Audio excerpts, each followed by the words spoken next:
Morning broke gently over Newton, an upscale neighborhood nestled in the Boston suburbs. The day began in a hush, save for the rustle of papers in the Bennett household. Claire Bennett stood at her kitchen island, reviewing a stack of real estate contracts neatly spread before her. Sunlight poured through the wide-paneled windows, casting a warm glow on the marble countertop. Her nails, immaculately manicured, tapped lightly on the paper, and her outfit, a silk blouse paired with sharply tailored pants, looked straight out of a high-end fashion catalog. "Mom, I need to get to school early. We have practice for the sports festival," came the voice of her 12-year-old daughter, Sophia, as she bounded down the staircase. The sound echoed through the spacious home. Her long blonde hair was pulled into a high ponytail, and though she wore athletic gear, there was something effortlessly graceful about her. "Make sure you eat something first, Sophia," Claire said with a gentle smile, sliding a bowl of granola and yogurt across the counter. "Nutrition's extra important before a competition, you know." Ethan had already left for an early meeting, so the quiet morning was just for mother and daughter to share. "Lily's mom saw that house you sold last week, everyone's talking about it," Sophia said between bites. Claire's lips curled into a satisfied smile at the compliment. "Can you imagine making 10 grand a month just from YouTube?" Sophia added. "From home?" "That's what she said she does, no face, no voice, just stories." There's a link in her video description. In Newton's tight-knit community, Claire's name carried weight. Her reputation in real estate had become rock solid. If Claire Bennett had a listing, you could count on it selling at a premium, that was the unspoken rule.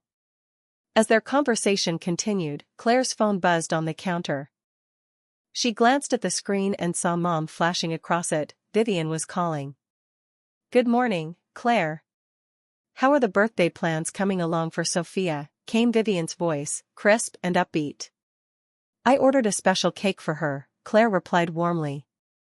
"It's shaped like the trophy she won at last year's state science fair." There was a slight pause. "Really? But I already ordered one from Jackson Potty 3. It's special.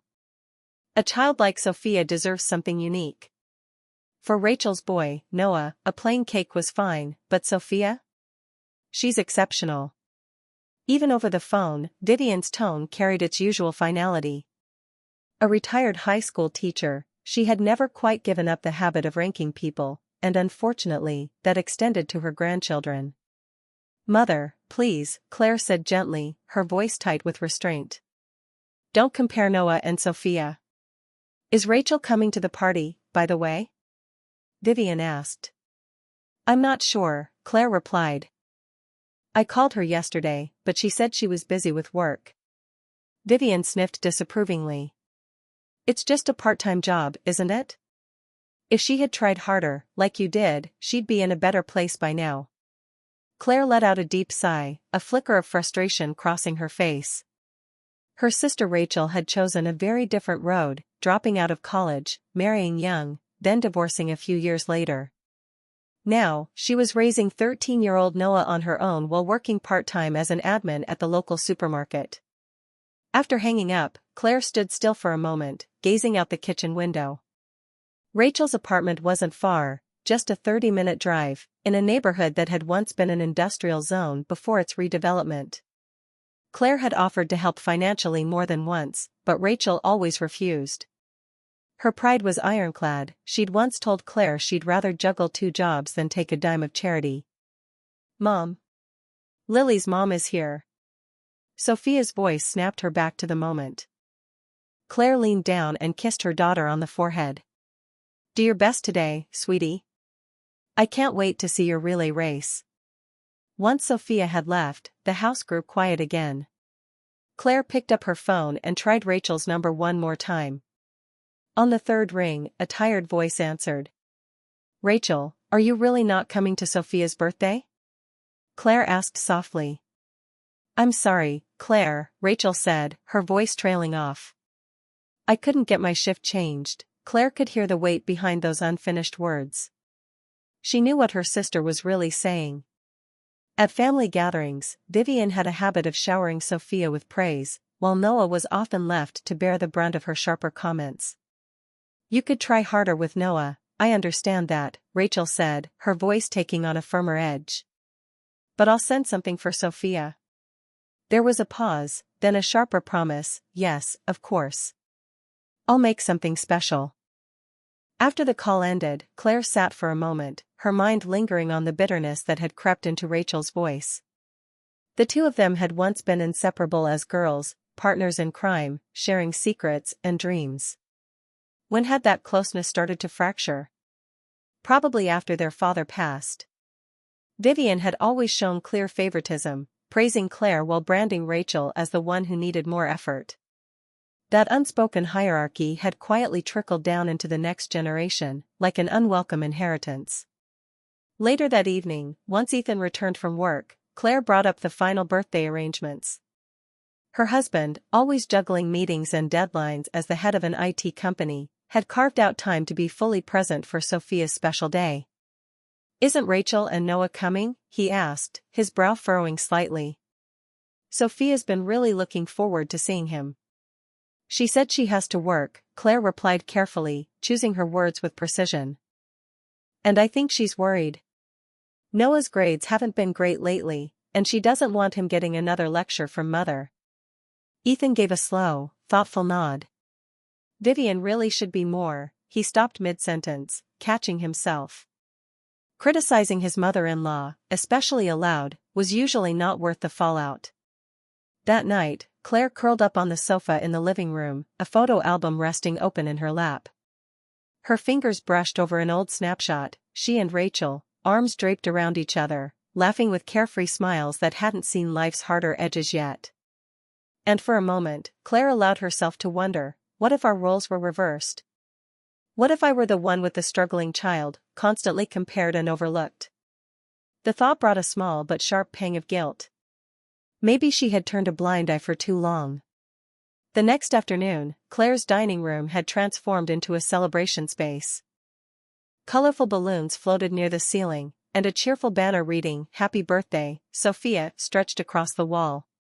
Catering staff moved efficiently, arranging platters of food and pitchers of juice. Sophia, practically glowing, showed off her brand new tennis racket to a circle of friends.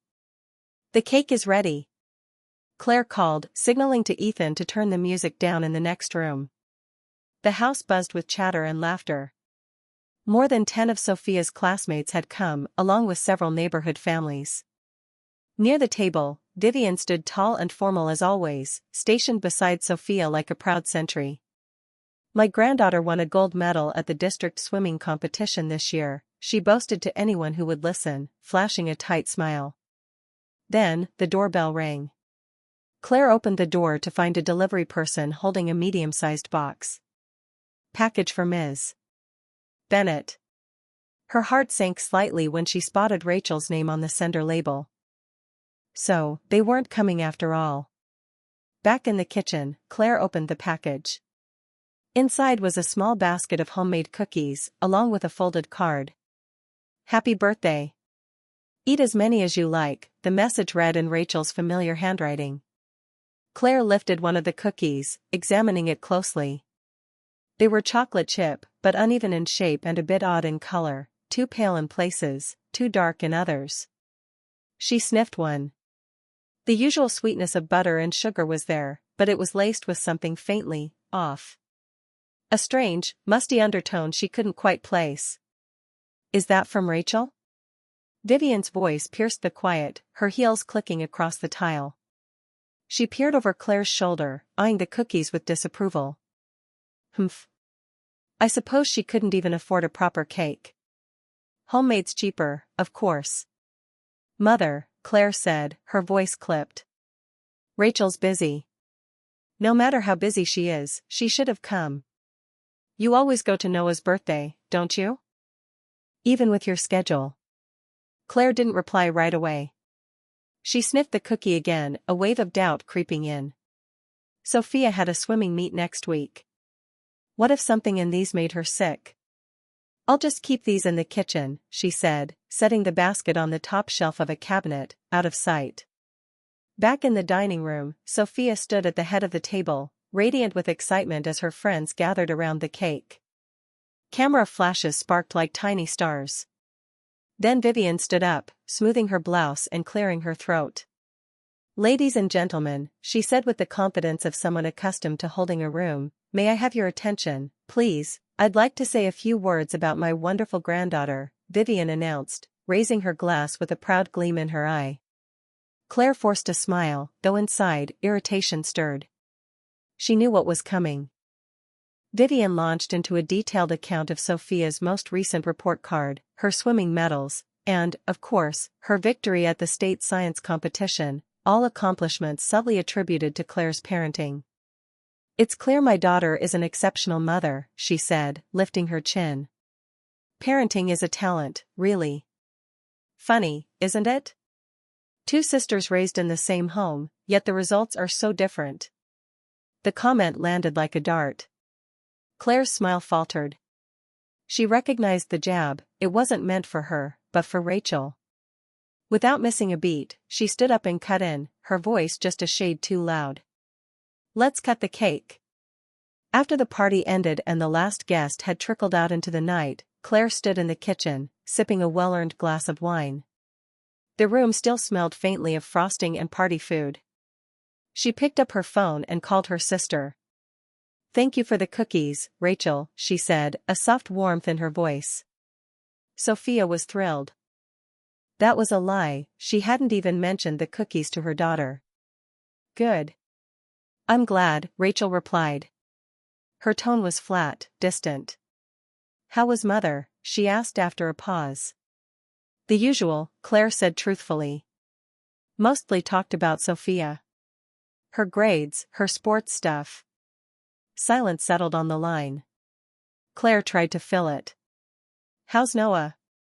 How's school?" "Well, you know," Rachel said, and her voice sagged with exhaustion. "He failed another math test." "He's trying, Claire. He really is." Claire opened her mouth to respond but hesitated. What could she say?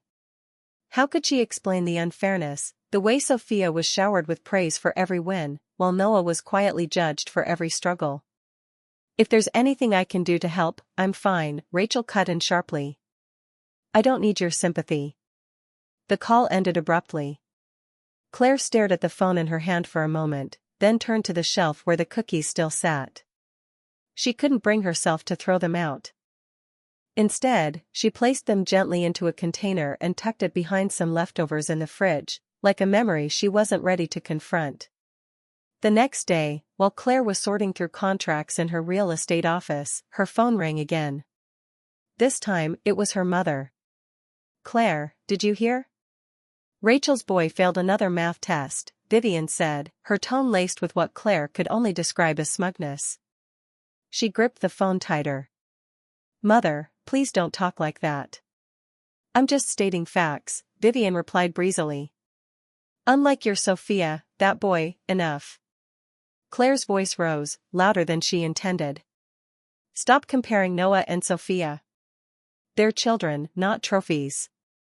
There was a beat of stunned silence on the other end. Then Vivian replied, sounding almost amused, aren't we sensitive?" I'm sorry, I have a client meeting," Claire cut in, her voice cold now. "We'll talk later." She ended the call without waiting for a reply and slumped forward, her elbows hitting the desk with a soft thud. Memory swam up uninvited. Rachel showing their mother a drawing from school, well, that's nice, but Claire's use of color is better. Rachel finishing a piano recital, so many mistakes. Claire's performance was flawless. Claire had basked in those moments, taking pride in being the favorite. She had even teased Rachel once, on the day her college acceptance letter arrived. "Don't be jealous of my daughter," she'd said smugly. She could still see the hurt in her sister's eyes. And now, it was happening all over again. Sophia, the shining star. Noah, the shadow. Claire felt a heaviness settle in her chest. She couldn't ignore the pattern anymore.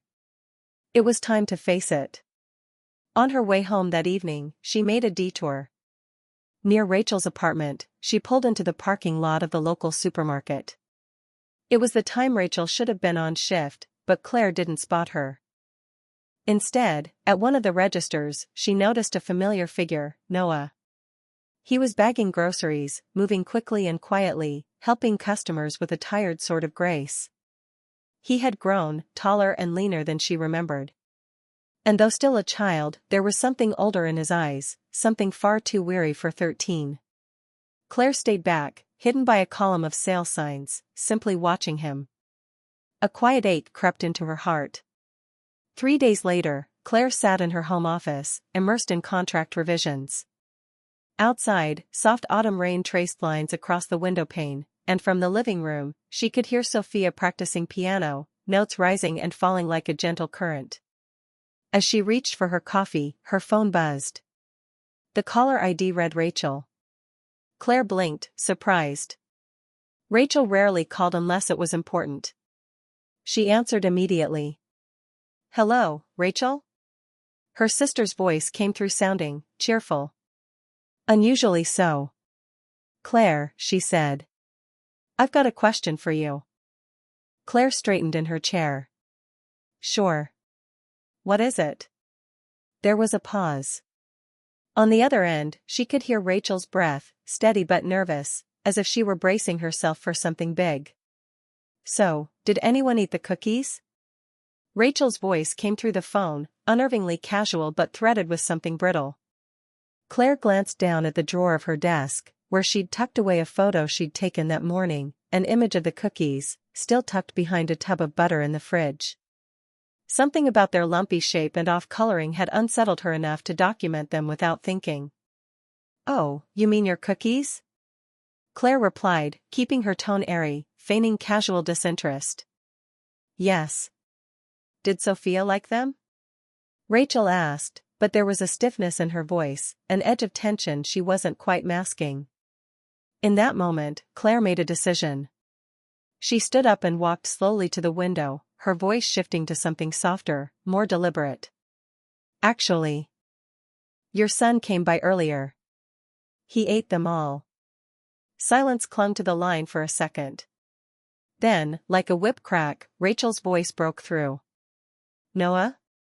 When? What did he do?" The panic in her voice was immediate, visceral. Claire stared out at the rain streaming down the glass, watching the world blur and bend behind it. She continued, her voice measured. "This afternoon. He stopped by after school and said, 'Auntie, I'm hungry.' So I told him I had some cookies from you, and I gave them to him." The lie flowed from her lips without hesitation, smooth and complete. The truth, that no one had touched the cookies and Noah had never set foot near her house, remained locked away in her chest. "How many?" Rachel's voice cracked, frantic now. "How many did he eat?" "All of them," Claire said evenly. "He really seemed to enjoy them." She added a pause, just enough to press. "Is something wrong?" A crash came through the phone, something dropping, maybe shattering. Rachel's breathing turned erratic, as though she was physically trying to contain herself. "Rachel, are you okay?" No, it's nothing," she gasped. I just need to talk to Noah about going places without permission, that's all." Claire said nothing, her pulse now pounding in her ears. That one sentence confirmed everything. Something had been in those cookies. Something never meant for Noah, but for Sophia. Claire's breath caught in her throat. "Really? That's strange," she pressed on, voice tight with implication. "He did say something afterward, said his stomach felt weird." Rachel's response was a scream. "Oh my God, I'm coming over. Right now." The call disconnected. Claire stared at the silent phone in her hand. For a long moment, she couldn't move.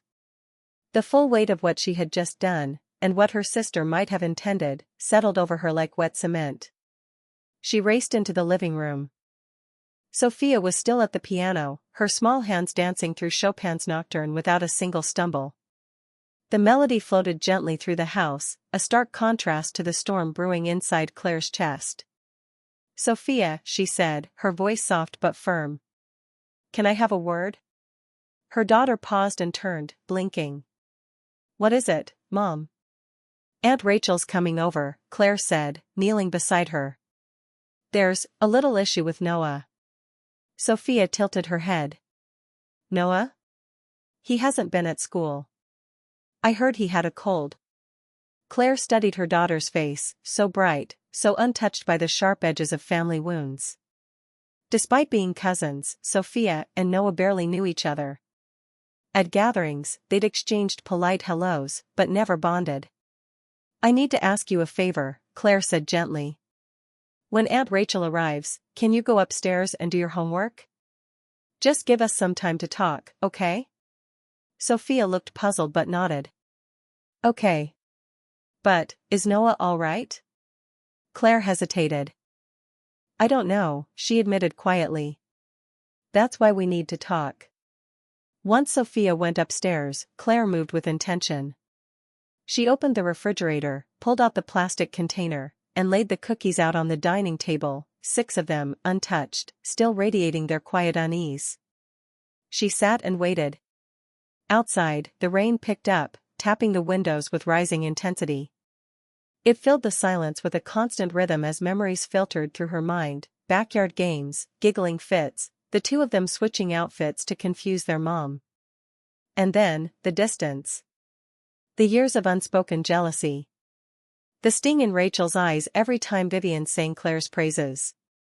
Claire had ignored it, told herself it wasn't her problem. But now it was. The doorbell rang. Claire jolted upright, the trance broken. She walked to the door and opened it. Rachel stood there, drenched and shaking.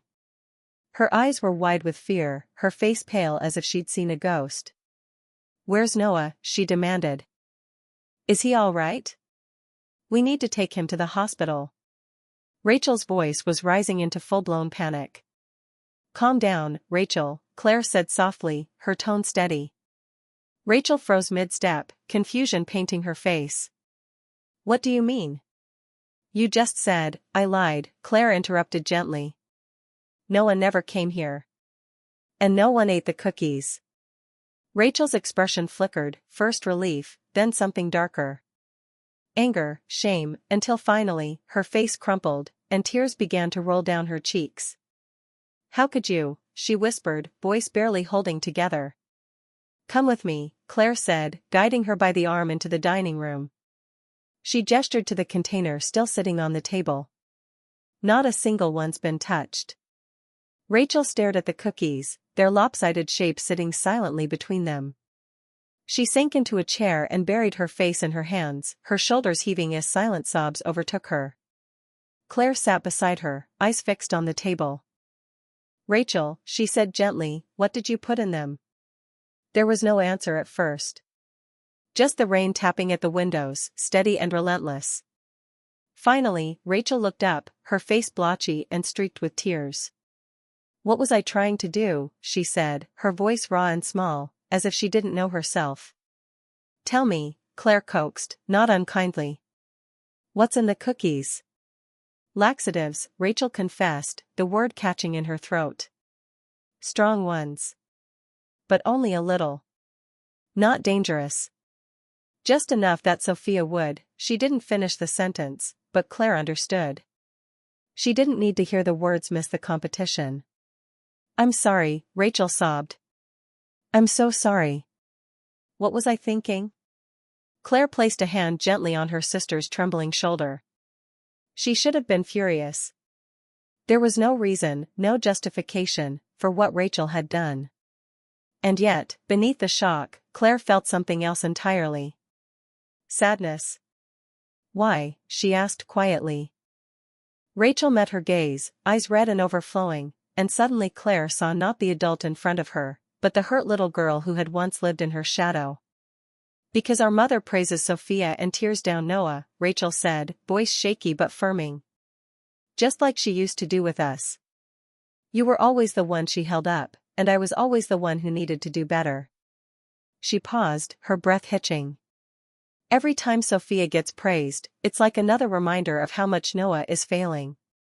And it's not even his fault. I wanted someone else to stumble. Just once. Even if it was Sophia. Her voice broke again. I wasn't in my right mind.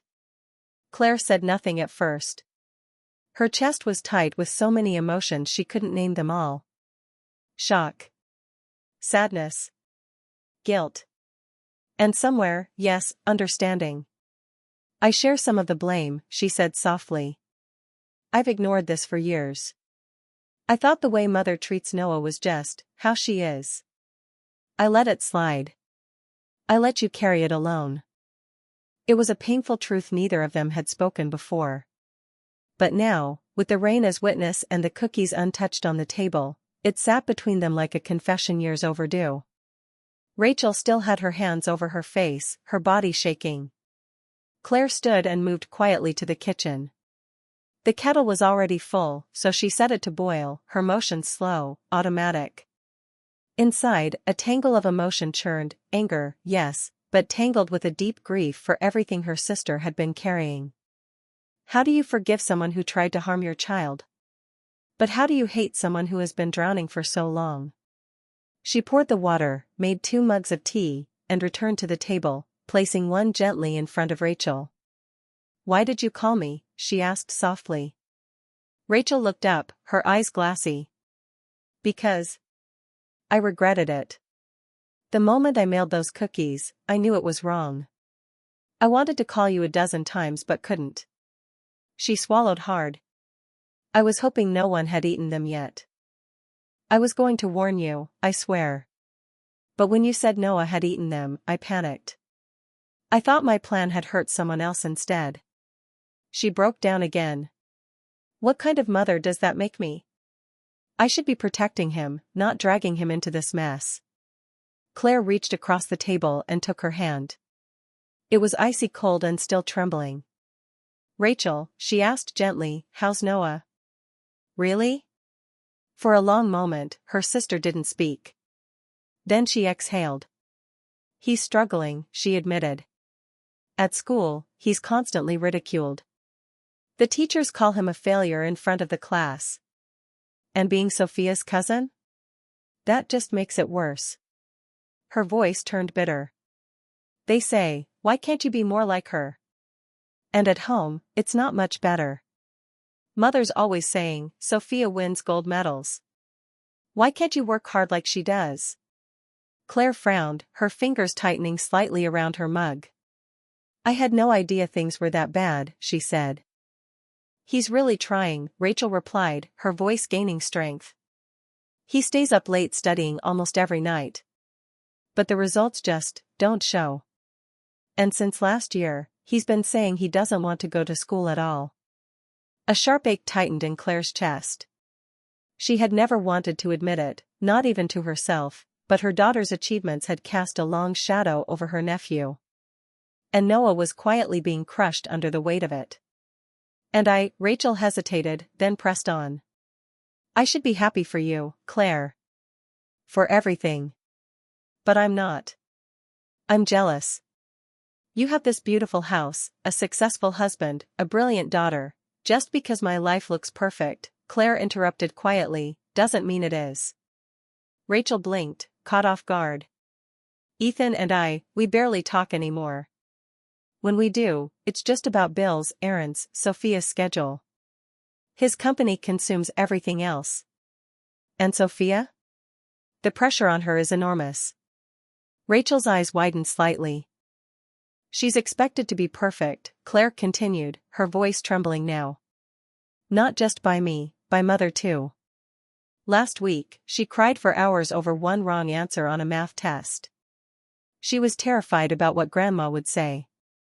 The 2 sisters sat in silence, their eyes locked across the table. Their lives had taken such different paths, but in this moment, they both saw it clearly, the same poison ran through both their stories. Our problems, Claire murmured. They all seem to revolve around Mother, don't they? Rachel let out a small, surprised laugh, the first genuine one in a long time. Yes, she said. Always.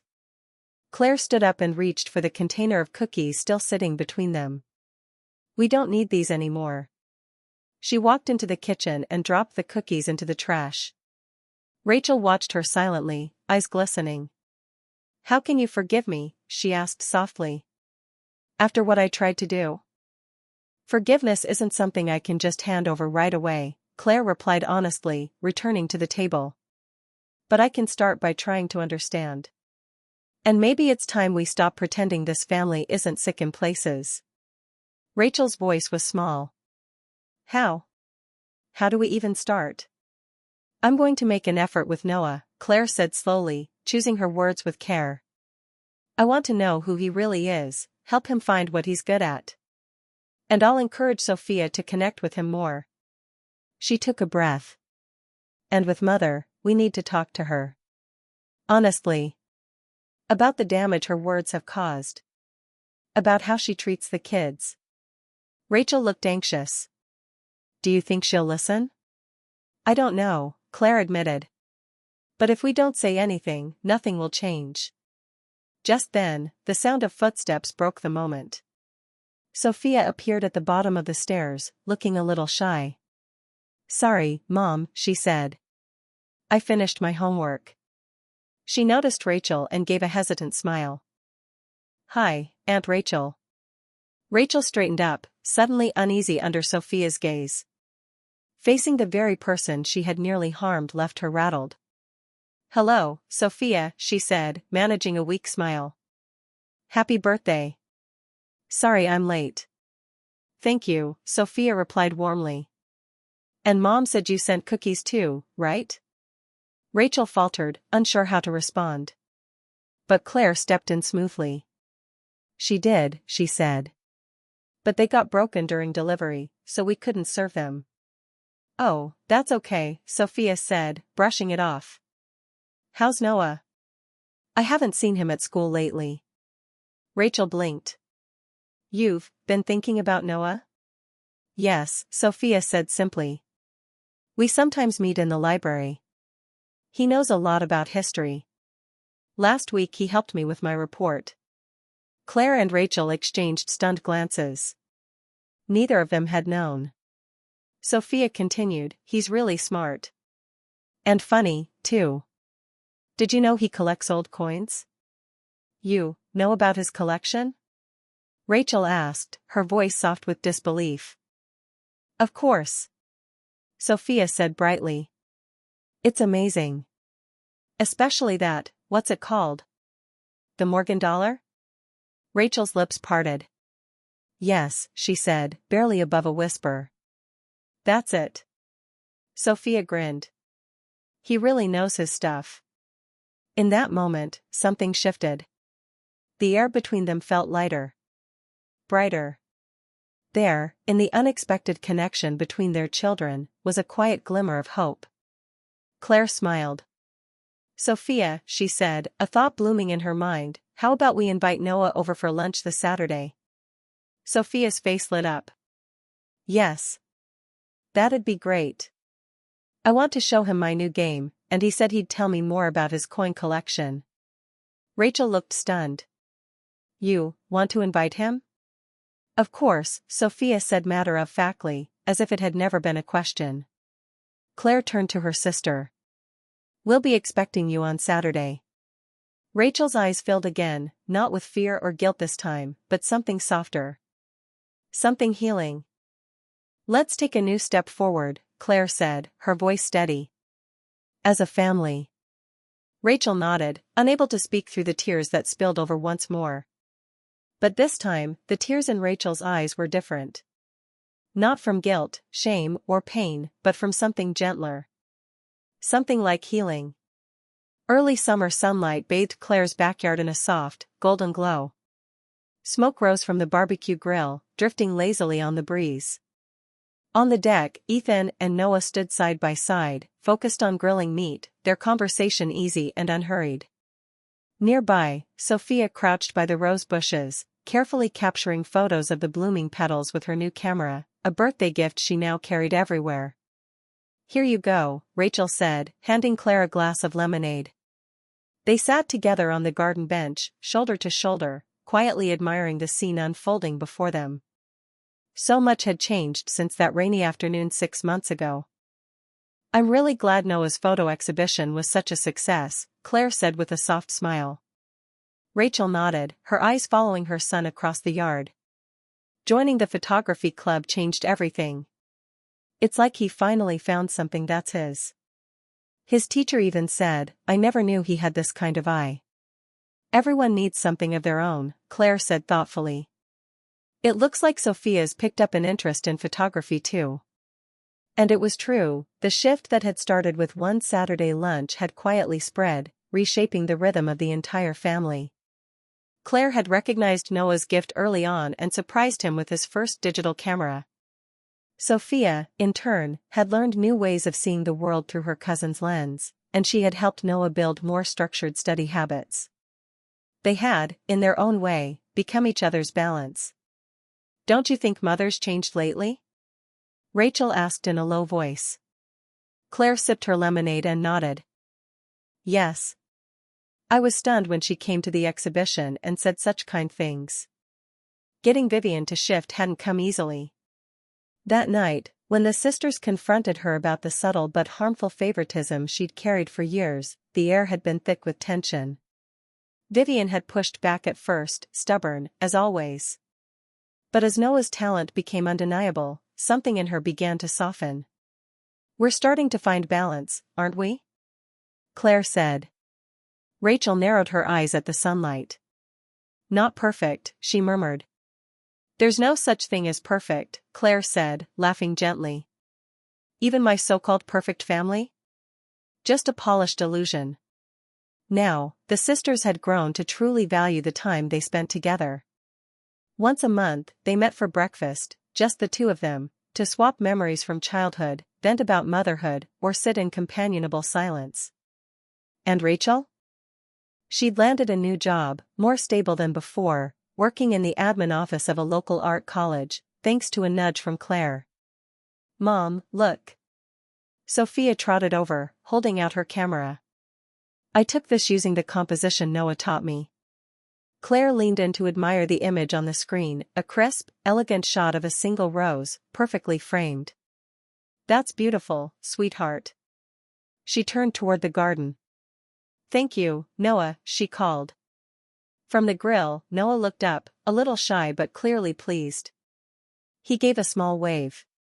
He stood straighter these days, smiled more often. There was light in him again. Everyone, dinner's ready. Ethan's voice rang out across the lawn. Slowly, everyone began gathering at the table set beneath the pergola, voices mingling with the gentle breeze and the rustle of leaves. Claire paused, taking it all in, the laughter, the food, the flicker of candles on the table. She carved the moment into her memory. No, it wasn't perfect. But it was real. A family that had stopped running from its shadows and dared to face them head-on. Maybe, Claire thought, being a true family isn't about competing for perfection, it's about embracing each other's flaws, and choosing to grow through them together. Rachel reached over and placed her hand gently on Claire's shoulder. Their eyes met, and the two sisters exchanged a quiet smile, one that spoke of forgiveness, of effort, and of something still unfolding. As sisters. As mothers. And above all, as human beings, their journey was only just beginning.